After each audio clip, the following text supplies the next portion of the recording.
Alright everyone, this is it. First map of the evening. We have Zaka on the killer side for Eternal against the survivors of Team Paradox. And I have to say, at first glance, Dyro, what do we think about that gen spread? That is a very beautiful corrupt intervention. That is exactly the dream you have. If there would be another one behind main as a 4-gen, that would be absolutely insane here for Zaka. But still, this 3-gen here really working well for him. He does expect the survivor to be here, and he does prove game sense. Once again here we are seeing Claudette going a little bit into crouch mode, but not able to avoid the sickness much longer. And Zaka immediately rotating now, realizing that he's in the corrupted area, so he would lose a lot of time. So just going back towards the main building. And I'm not entirely sure, but it seems like he found another survivor here. I didn't even catch that, so good job from our killer here.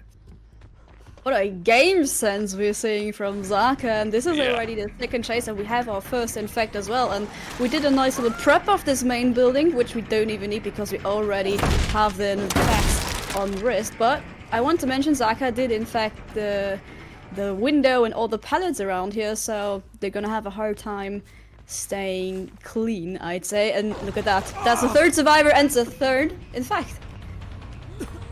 Absolute insane here how the infection is spreading early on. Hein, Wrist and Lincoln already sick.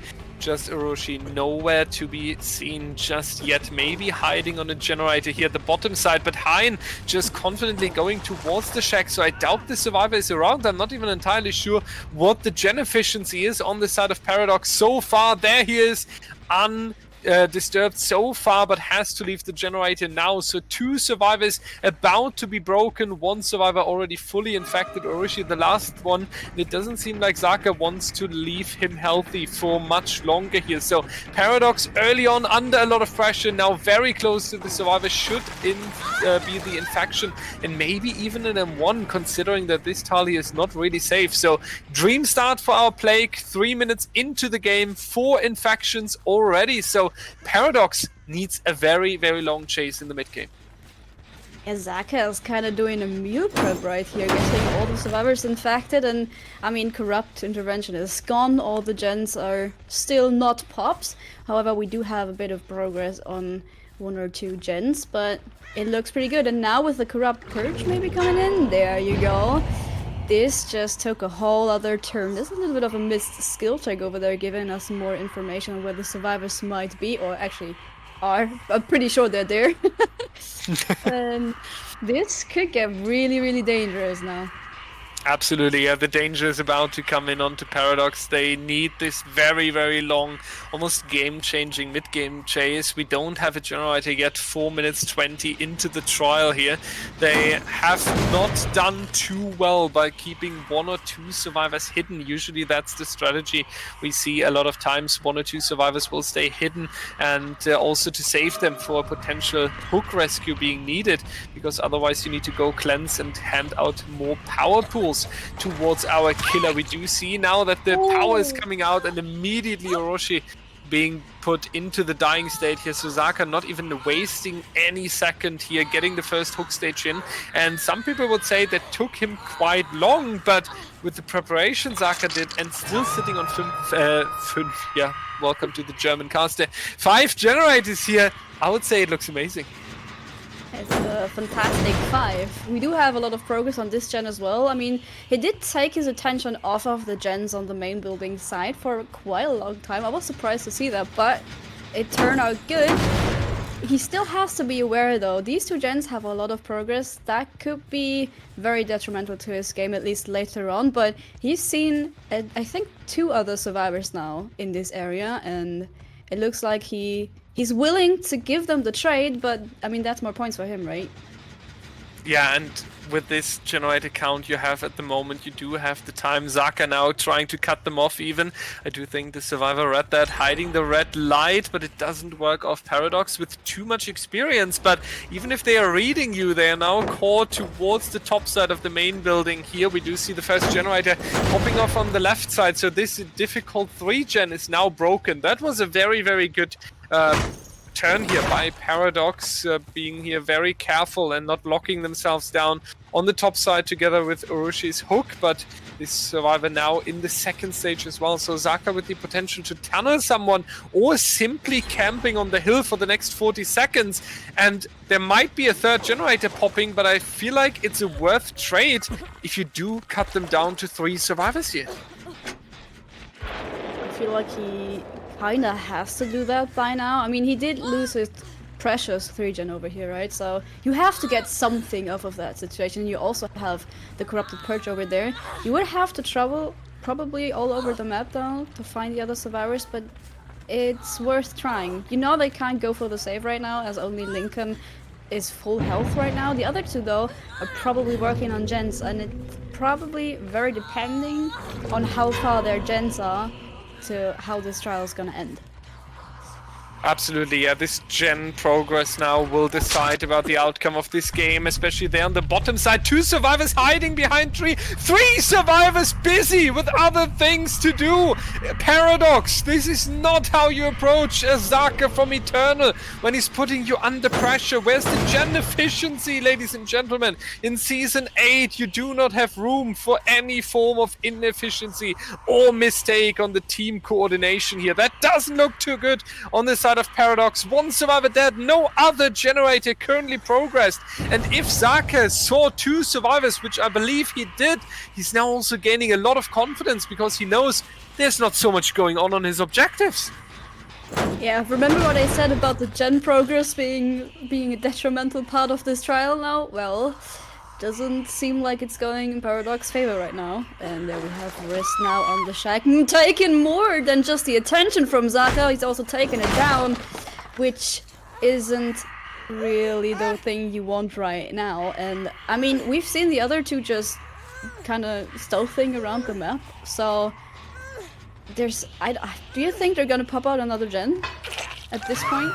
I hope so, because I mean we have, yeah. There it is. Thankfully, yes. I hope for them they pop another one, because especially when we are talking about a map like Suffocation Pit that has a lot of 3 and 4 gen potential, getting 4 generators done and forcing your opponent to complete all gens, that at least allows your killer to play with a 3 gen strategy, holding that down. So the 4th generator would be quite important here, otherwise you need a gift from the RNG god that your killer gets a tight 4 gen, and even though it's Suffocation Pit, that's not really guaranteed. So getting the 4th generator would be really, really important, and Wrist has the chance to secure that for Team Paradox if he's going into a very, very long chase. We do see the new accessibility tool being used here, or as I would use it for Spotify notification in my pub games, but so also a very nice tool from Behavior added recently here. We have 60% now on the generator here, so that gives me a little bit of hope. As said, the 4th generator would be quite important, but if Zaka proves game sense once again and goes there immediately, it could be quite difficult. I'm very glad to see them with a gen with this much progress, but I think if Zaka just doesn't lose his concentration right now, he has a very, very high chance of pulling this Eternals away. At least giving them a great point swing. I mean, we are going to switch sides after this one, but still, it will be very important. But look at this gen. This one also has, and I think this is a different one, has a lot of progress. We now went for the save. We spotted both of the survivors. Hey, now trying to drop the pallet, giving them a little bit more distance towards the other side, trying to give them somewhat of a safe space, but how safe can the other side be? There's only 1 gen left. Maybe that one is prepped on 99, but even if you have a 99 gen over there, you still have a 3 gen on the shack side. So Lincoln now has a chance to be the MVP of the game with a chase that could enable the Paradox survivors to pressure out those 2 other gens. Oh, but Zaka hit those.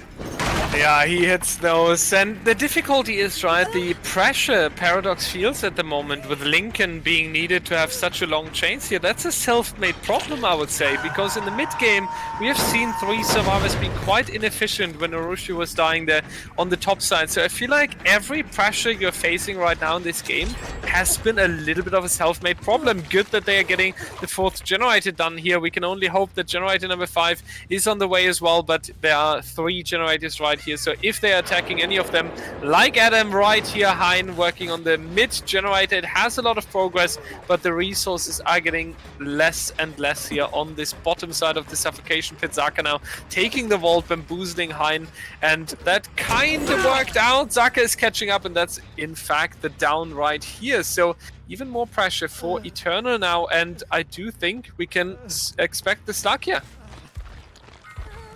Yeah, I mean, this is the last Threshold survivor and Riz is Deathlock, so I wouldn't be surprised if at some point he would go for the pickup maybe, but it seems like with the Corrupt Purge we're first going on a hunt for Riz, and I think we're gonna see him stealth again for a little while. They are hanging in there, but to see Zaka coming in with a build with a no way out, which means he expects the gens to get done at some point. He doesn't expect to 3-gen them down for like 45 minutes like we're used to in back seasons. So, Yeah. you know, we did expect a little bit more gen pressure, but it's not like they completely abandoned that. Yeah, it's tough. I feel like they made definitely a good recovery. You're right about that. They caught the generators when they needed it. They picked up the pressure. Forcing the all gen done win condition is a very important part for that second trial here. So they did a good job in coming back together. And Rist here staying hidden is a good chance as well, because from the hatch on the shack side of the suffocation pit, if we do have a north gate, that could be quite difficult for Zaka to reach in time. So endgame definitely an option there if no way out wouldn't be in play. So you do kind of need to bamboozle the killer here a little bit. You need to set something up, then you need to make sure that the killer would go into the wrong direction, and then it will be very, very tough. So Zaka has something in the back pocket here. Heinz still slugged, has 2 minutes 30 on the clock, and it seems like Zaka wants to check the area nearby, actually picking two. Yeah, he's actually picking him. So going into the end game and with no way out, I feel like that's a safe play to do here. Yeah, I mean, well, we obviously also know where the hatch is gonna spawn. We've had the offerings at the beginning of the matchup, and Riz has already been hooked twice, so he's not worth that many points as well. So I think it's a good thing that Zaka is confirming this Threshold survivor as well. He doesn't necessarily give in to the risk of losing that 1 point if he bleeds out, but he could have lost him completely, and maybe even they could have gone for the pickup. So I think this is a safe bet. He can do that. We're still spotting the area because Hein isn't gonna die in just like the next 2 seconds. But I highly doubt that we're gonna see Riz going for a safe. I think so as well. Hein is basically the one who will get sacrificed here. Riz is just going to go into the end game here. They don't know about No Way Out yet, so they are probably confident that they can pull something in the end game here. They are probably expecting it though, because they haven't seen the 4th perk just yet. But with 4 stacks now also, Zaka with so much time, and the exit gates here with on the right side east, and the other one is behind Shack, I believe. So you have a good spot between the 2 exit gates where you can just stand, and whatever exit gates is going to be attacked would be easy for you. But Zaka now also aware where that final survivor is. That means though Zaka needs to be careful. Is there... Since he's positioning here, did I make a mistake? Is the hatch actually here on the main building? I mean, both of our players are here, so I'm expecting it to be, but is there a set hatch spawn for this main building? I thought it could also spawn at multiple points, but Zaka knows best, I guess. He got the hatch, it has a set spawn, and now we see the gates we were talking about. We also know that Riz is somewhere in the area, and I think all he can do now is try to die to the endgame collapse, so it's another game of hide and seek. Another one of hide and seek, yeah. Endgame collapse, by the way, ladies and gentlemen. If you're interested in all the rules, hit !rule set or rules in the Twitch chat, and you can also find it on the Discord server. But if you're interested, the endgame collapse does award all points. Since the developers are considering it a normal sacrifice, we follow them with this stance as well. And I think, yeah, Zaka saw that. So we do go into a little bit of a 1v1 here. It would be Rist in no way that worked. Okay, Zaka, I was worried there for a second. I was about to say the endgame timer should now be the challenge for our survivor from Paradox, but it's not going to happen. We will see Rist going down here, and that will seal the deal. 4K on one generator remaining. So a 28-8 coming out in favor of Team Eternal here after trial number 1. And that puts the win condition quite clear. We need all generators done. And I would say for a Team Eternal, that's easy to do. For Paradox, that's difficult to stop. Yeah, I mean, you didn't really have any wiggle room at the end. I mean, yeah, sure, go try to bleed out, so like deduct 1 point, but how are you gonna do that? I mean, is this... Okay, let me ask you one question. Is this the performance, though, that you've expected from Zaka? Honestly, yes. I was expecting Zaka. I mean, Zaka didn't make a single mistake, right? Opening up with the game sense there, finding the survivor very quickly, all this doesn't really surprise me. That's how we know Zaka. I just expected him to perform less good because the Plague having weaknesses, and I was expecting Paradox to use these weaknesses of the killer a little bit better, be a little bit more efficient in the mid game. I'm sorry for pointing it out once again, but I feel like that was a crucial moment and I could have seen a survivor escaping here. So let's see what Paradox is bringing out in the next one. Maybe they will do something Paradox and will take the trial. That was the worst joke I've made in Season 8 so far. That's why we're hopping on the break really quick, ladies and gentlemen. We'll see you in a few.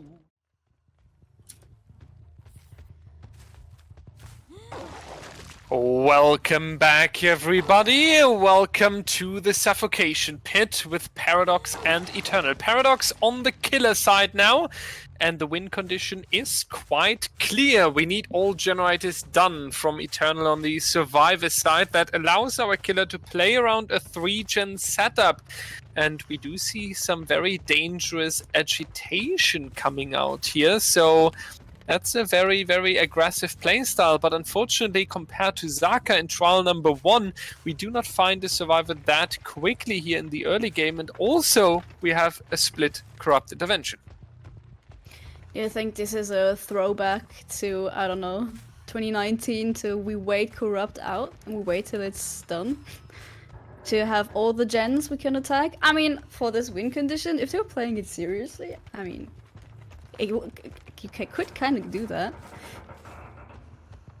That's true, yeah. I mean, we need something crazy, right? We need something very crazy, we need something very dangerous, and we need something that works really, really quickly. For example, hitting the infection onto BlueberryYum, who's coming in with a non-criminal Adam here, so that's a minus point there on the style points of Eternal. I wouldn't be surprised if Hein is actually pulling the power very soon here, trying something that Xeno originally invented from Team Singularity, it was called back then, and trying to get as quick as possible the pressure across the map here. That's something we have seen, but this strategy was dropped because if you do take so much risk, then you can also have a very, very huge punishment if you don't find the survivors. But right now, I feel like Hein and Paradox would be in a situation that justifies taking such risk. But for now, Eternal just staying hidden. We just have BlueberryYum infected, so they're doing a really, really good job. And if Hein doesn't catch the pressure or a survivor in chase very soon, I feel like there's a difficulty here. We have stealth warlords over here. However, Dan just got spot. Caster's curse, I think. Sorry, Dan the man. But he is infected now, as well as BlueberryYum. And we're taking up the chase around the main building. Now taking Hein towards the next pallet, just dragging this chase out even longer. And I feel like the first few gens are getting closer and closer, but Hein really needs this down to get his strategy going with the agitation to hook them next to some gens so they can't possibly finish those. But, you know, we need that down. We really need it, yeah. We need this down. Basically, we needed it 30 seconds ago, right? It's already every single second that is put up here in this chase by Dan is 1 second too long when we are talking about the difficult situation Paradox is in here. Dan now fully infected, has this pallet though. We already see that Nightlight is coming in, trying to assist his teammate, and that's going to work out. Nightlight not even taking the infection because the pallet was not hit by Hein here. Very, very unfortunate for the killer of Paradox here, who's clearly struggling getting the control over this first set here. We can see see the dominance by Team Eternal, and why they have picked this killer on the Suffocation Pit. Getting rid of the resources is a good preparation for the mid game though, but 2 generators in exchange for, yeah, 2 infections, 2 full infections so far. Blue, Hein has a long to-do list, and it needs to be done ASAP.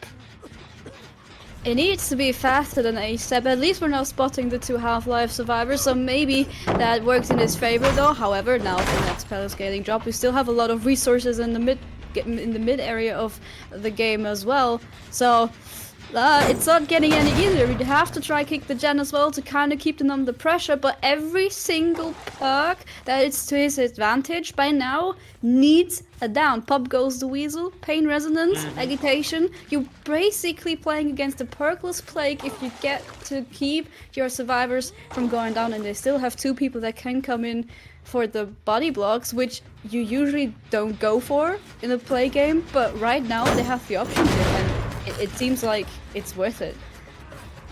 Yeah, it's something it's really important that you mention it, right? All his perks require a down. And I feel like if you're in a risky situation, especially against Eternal, yeah, you need an aggressive playstyle. Yeah, you need to put up the pressure as early as possible, but you need to be aware that a confident Eternal coming in might not give you that.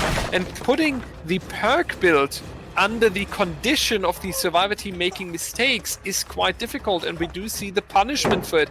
If the survivor team is not making these said mistakes and stays alive in long chases, then you don't have any resources to work with. Even agitation doesn't really do anything for you, and corrupt intervention has expired long ago. So I am a little bit surprised. I could have imagined something. I know it's unorthodox, but, for example, a brutal strength coming in, cutting these chase times a little bit shorter, committing to the first survivor, way more aggressive. Wouldn't have been surprised if BlueberryYum would have been focused in the first chase and just trying to enforce the down as quick as possible here to get the pressure started. Unfortunately, Hein trying something different. Now he gets the infection and injury onto Nightlight. A little bit of a good moment here for Paradox, but if he's not watching out, Eternal will pop the next 2 gens in just a moment here.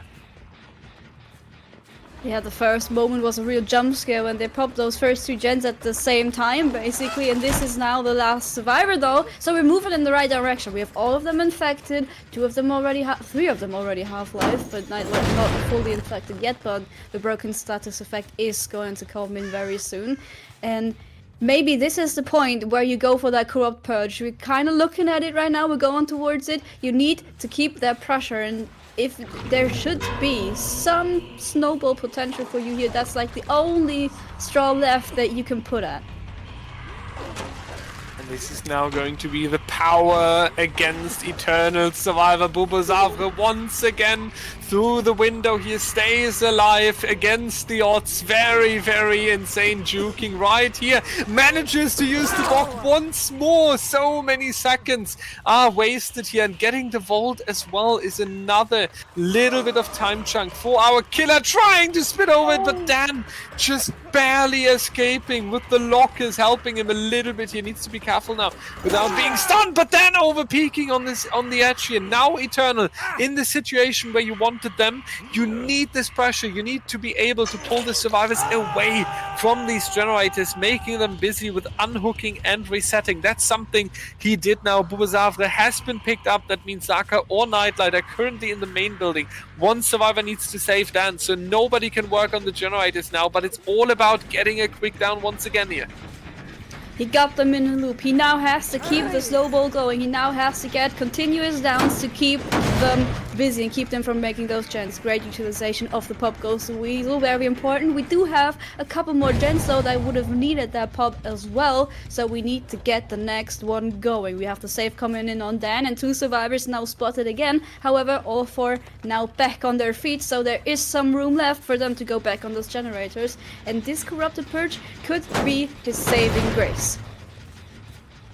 Now let's see what's going to happen here? The power being picked up once again. We do have one generator remaining. The next completed objective would be this first set point going to Eternal. And I remember my prediction. I said if Paradox wants to be shining here, they need to take that first set to set the tone, but it doesn't seem like that's going to happen. We do have Nightlight here in a very, very good spot. You're chasing inside of your 3-gen, would be an amazing hook location, but Hein is getting bamboozled a little bit by Nightlight hopping into this locker. We do have agitation, but we need this hook very, very quickly. He has no time to go for... He's actually picking the corner right here. Interesting enough for me, because I was expecting Eternal to be on the left generator from main side.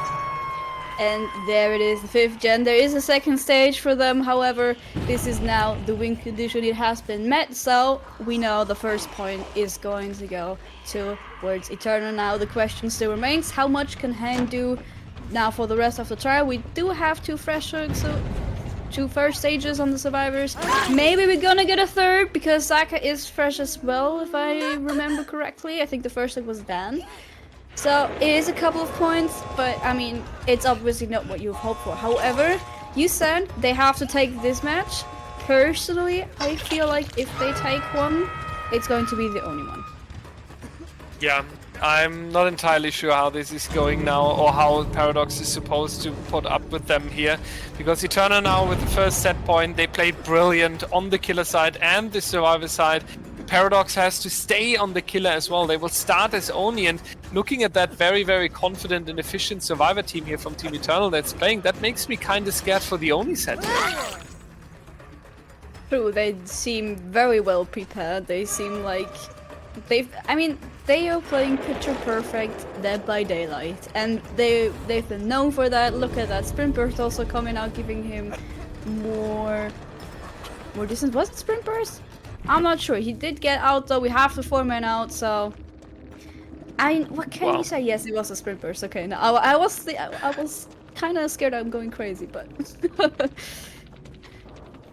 Nah, it's crazy. It's really, really crazy, because I said, like, we have this super confident survivor team. We have them leaving out of the door with 4 survivors, a dominant performance on both sides with 2 hook stages, and they are playing Survivor again, and they are playing it on the Oni, and Oni is a killer that by default struggles a lot against the confident Survivor team. So the odds for Paradox to have a good killer game are limited. However, nothing is impossible, and Blue, we talked about it, right? An exciting and a very, very experienced friend group from ladder into Season 8 might have what's needed to get in a good mindset. And I love teams picking up the challenge to take something, like a little part of the power from Eternal. We love Eternal as well, obviously. We put them on the pedestal, but they grinded their way up there. Like, I mean, by now they are legends in the DBD comp scene. We have to call it by their name, but Paradox, they started, maybe they've warmed up now, and if they're actually able to pull that point reduction from Eternal in the next set, this is what we're gonna see after a quick break.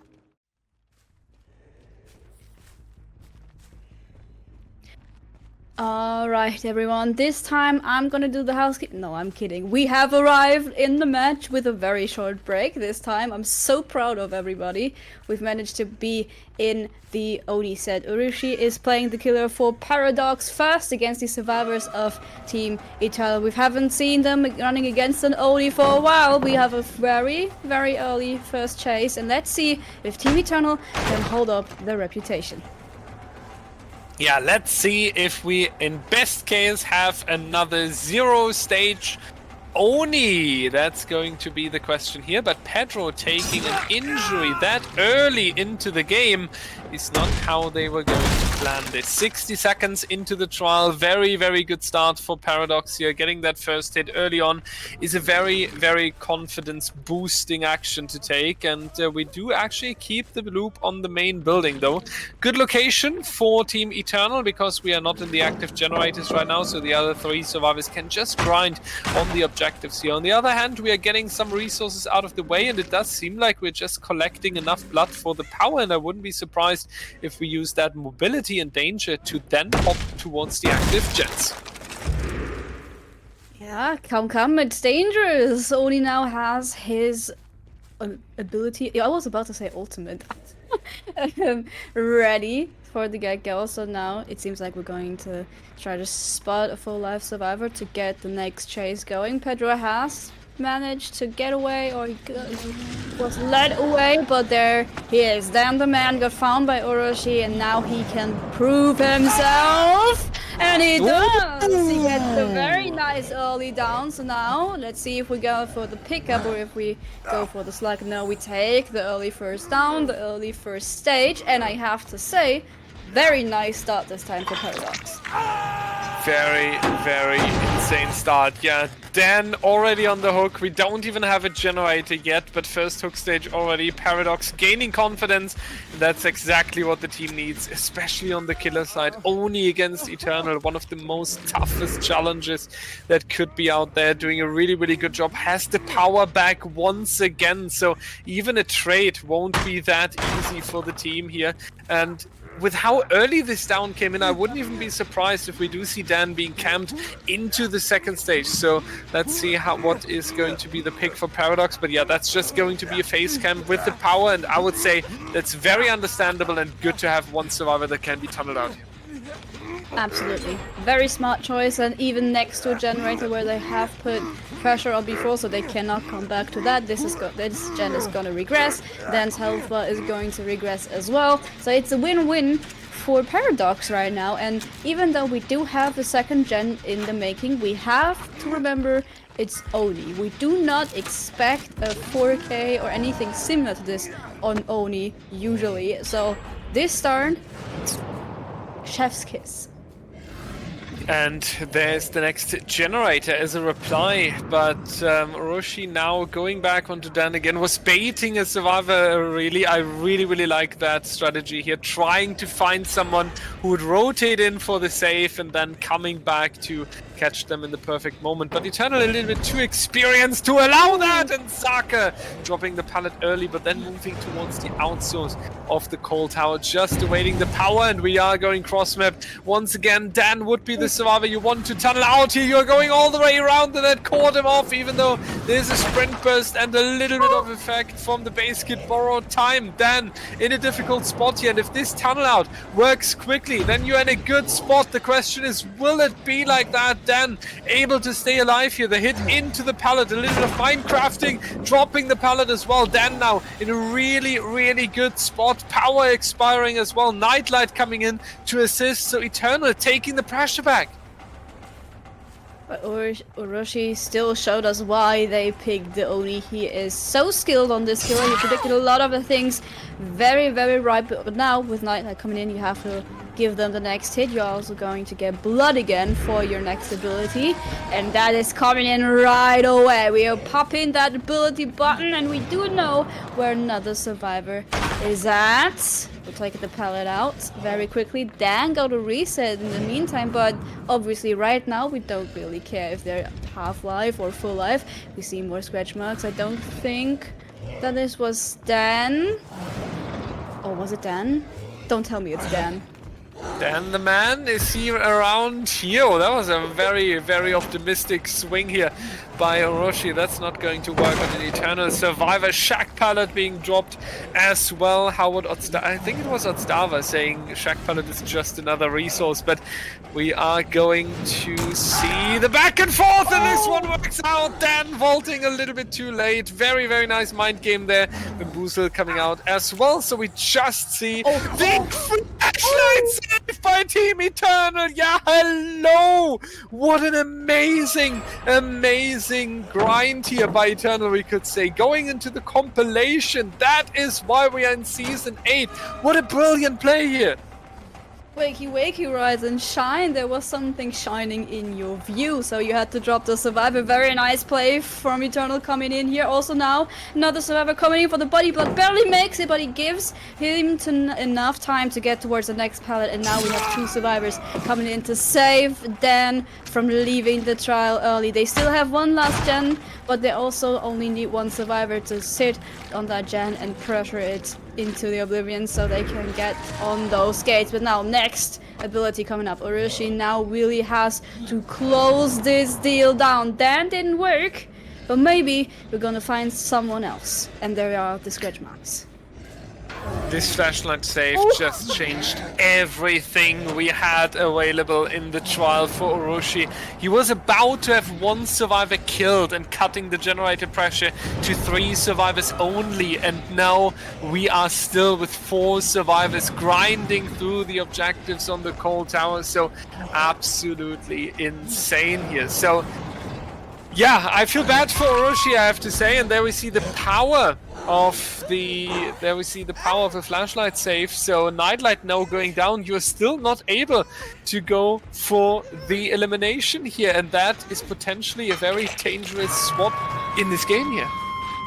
But listen, the man also has no way out, so we also have a few seconds now, and we have 2 stacks for the end game, so there's still huge potential. Fast save coming out onto Nightlight, so we know where all the 4 survivors are at. I think we spotted 2 of them behind the main tower here.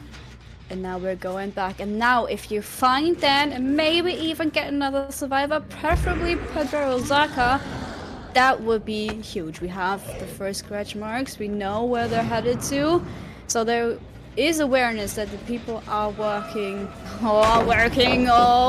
in the shack. Nice little power drop from Pedro, being able to prevent the down, but there's a second survivor. The scratch marks are going, and this is Saka, so it's another fresh hook survivor. Next fresh hook potentially coming out here. Zaka on the Claudette in a difficult spot right here. Let's see what's happening, and that's the down right there into the 4th stage. We still have a generator standing on the cold tower, so potentially you can do more for Team Paradox. Zaka would bump it up to 6 stages if dying, but I feel like Orochi wants more, and he deserves more after being so close of eliminating Dan earlier and being thrown over by the flashlight save that was perfectly executed by Team Eternal. I do feel like his standard and his goal is a little bit higher than just getting 6 stages here. We do see him getting the blood, so potentially one more power coming in, but the last generator coming out together with an adrenaline onto Pedro here. So let's see what's happening. I feel like this is the last chance for Paradox. And now he needs to make sure that Dan isn't the one he's gonna get, and he's gonna find Nightlight. Still, a survivor has been hooked before, forcing the grab though, which pushes Orochi out of their power. But I mean, there's enough blood running around, and with no way out still being active, there are survivors, they don't have anywhere to go except to go stealth. And now with the power, this is a crucial moment. Can he find another survivor before the exit gates open? And there he is, but it's Dan, and it's the one survivor that only gives him the least amount of points possible. Yeah, this is the difficult thing, right? And this is what Eternal is able to force onto their opponents time and time again. This difficult situation of, hey, you are chasing the survivor, least points awarding to you. The good news is if you can catch Nightlight here on the hook, and then you have at least a little bit of a point chunk working for you. But obviously Zaka or Pedro would be the one you prefer. They do go for the lock, and at the same moment they are rescuing Nightlight, and Nightlight now blocking it. Eternal doing Eternal things until perfection here. The good news is you have Pedro around. That would be the one survivor you would look for, right? Almost feeling like lottery. But now the power being done as well, and I feel like Pedro has enough distance to make it out of here. But have we seen all the survivors right now? I think Pedro has been staying somewhat hidden. Now No Way Out is run out, so you can expect him to go for the gates, and this is another scratch marks. I'm not sure if there were trials of blood in those scratch marks, but there had to be some. But we are taking the decision. We're gonna take Nightlight out of the tower with us. The first gate is open, so I'm expecting to see 3-man escape. Okay, at least 2 people. So Pedro might be waiting for the hatch, or he's just waiting for a little extra extra leaf segment over here. But this is 6 stages, right?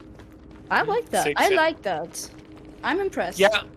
Yeah, it's okay, right? 6 stages on Oni, we have seen way worse. And not worse because the killer was making mistakes. On Oni, you need to be aware that the survivor team is the one that needs to make mistakes, and you can only perform as good as the survivor team allows to.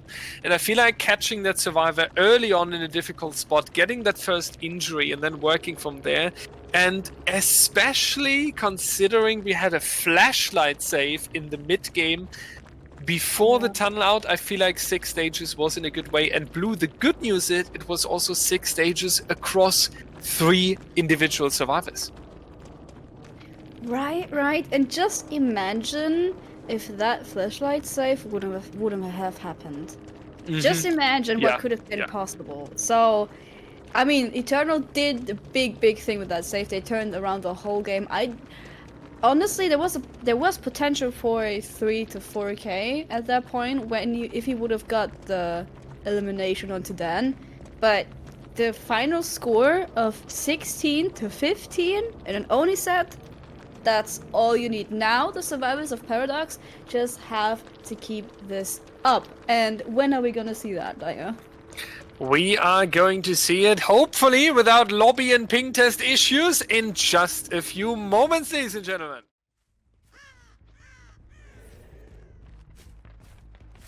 Paradox in a situation of agony. Only an oracle can predict if this is going well for them.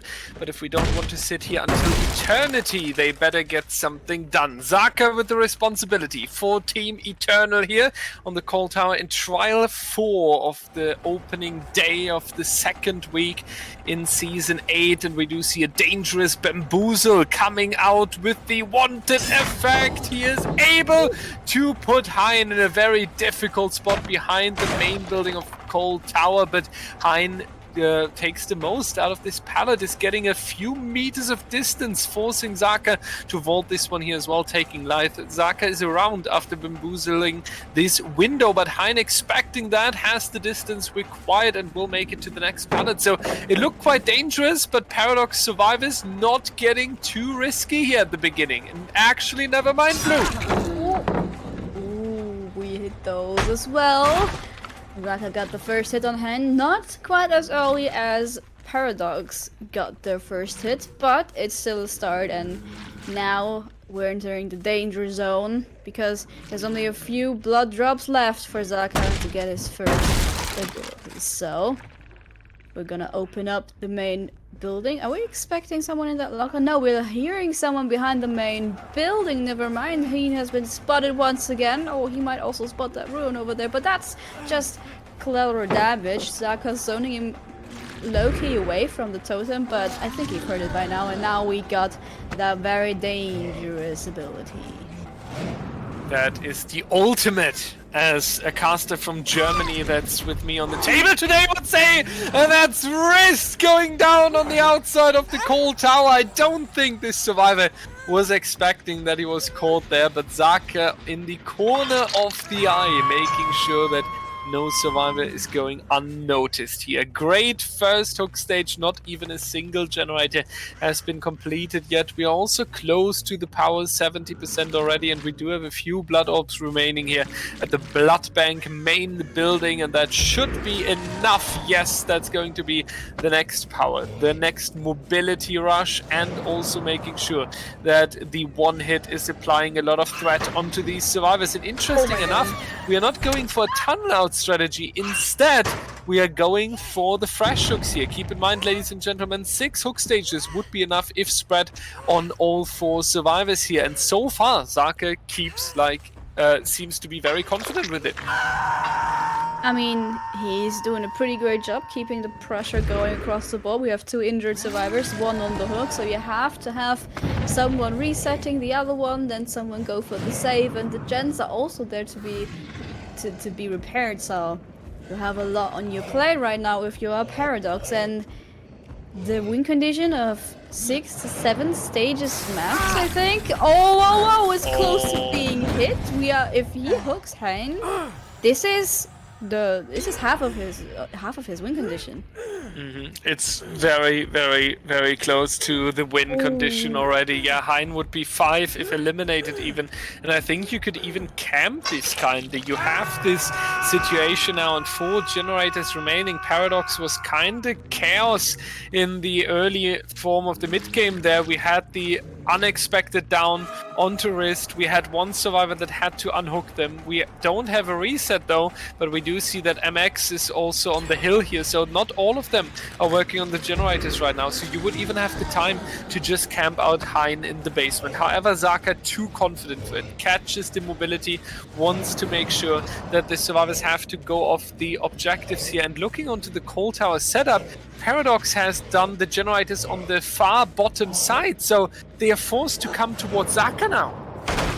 And it seems like Zaka kind of wants to split the map in half. At least he doesn't want anyone to get past him right now. I mean, there is the possibility of someone sneaking behind him, but obviously he will notice if someone goes down the basement, and with his Fury being active right now, that would be a very dangerous move. Now, Demon dashing somewhere else. Zaka with the game sense of his life again. Second stage, by the way, on Hein, and another down coming out on Lincoln.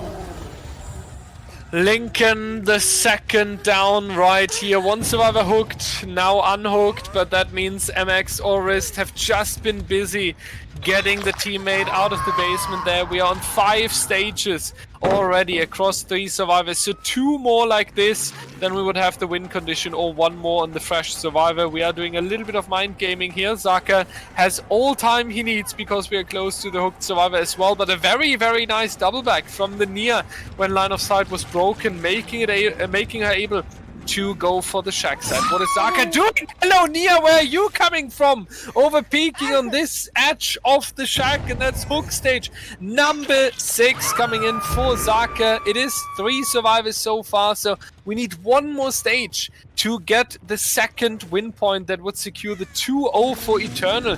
And Blue, Paradox would need the unhook and a perfect game from now on, and that seems to be impossible against a confident killer like Zaka. Zaka already has the next survivor in his sight, so this chase is going to be another make or break moment for Paradox. 3 gens to go. We have 1 survivor still unhooked. They need to rescue that one. They managed to do that in time, but Hein is going down and he's going to leave the trial. 3 survivors are going to be left on the map, and also 3 gens left to go. With Zaka only needing one more stage, right? Actually, it's over. We have 7 now. That was the deal. That was the 2-0 right here already. Zaka is faster than we can calculate it, basically. He's outrunning the casters on the desk here. Yeah, Eternal with a 2-0 performance now. I think that was what the fans of Eternal were rooting for, and I also think that was kind of what Eternal set as a goal for today. Yeah, after the master game, the 2-1 that didn't look too confident throughout the trials, we have seen a 180 turn of Eternal here.